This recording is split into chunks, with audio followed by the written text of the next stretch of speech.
On মানে উপরে, over মানে উপরে, অ্যাবভ মানে উপরে, আপ মানে উপরে। সবগুলো কি একই উপরে? হ্যাঁ। আসসালামু আলাইকুম দর্শক, আজ শিখবো এই শব্দগুলো পার্থক্য এবং ব্যবহার। অন মানে হচ্ছে উপরে, যদি কোনো কিছু লাগালাগি বোঝায় তাহলে হবে অন।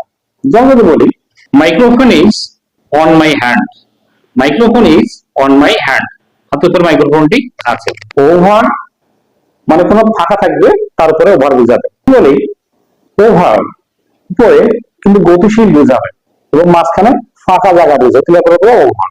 যদি বলি পাখি মাথার মধ্যে উড়ে যাচ্ছে, the birds are flying over my head, মাঝে গ্যাপ আছে এবং গতিশীল বোঝাচ্ছে।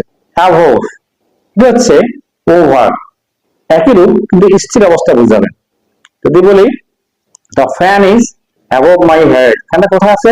মাথার উপরে, কি বলবো আমরা? above। আর হচ্ছে আপন, আপন মানে হচ্ছে উপরে, এর একটি অদৃশ্য কোনো জিনিসকে চাপিয়ে দেওয়া বোঝাতে বুঝি, আমরা বলি আপন মানে উপরে কিন্তু অদৃশ্য। once upon a time, এরকম করে বলি আমরা আপন। আর হচ্ছে আপ, আপ মানে উপরে, যদি আমি সরাসরি উপরে বোঝাই তাহলে হবে আপ। যেমন যদি বলি স্ট্যান্ড আপ, সরাসরি উপরে দাঁড়াও। আশা করি বুঝতে পারছেন। ভিডিও ভালো লাগলে ভালোবেসে ফলো করে পাশে থাকবেন, অনেক দেখার জন্য শেয়ার করবেন। আল্লাহ হাফেজ। Thank you for watching. Subscribe to my channel.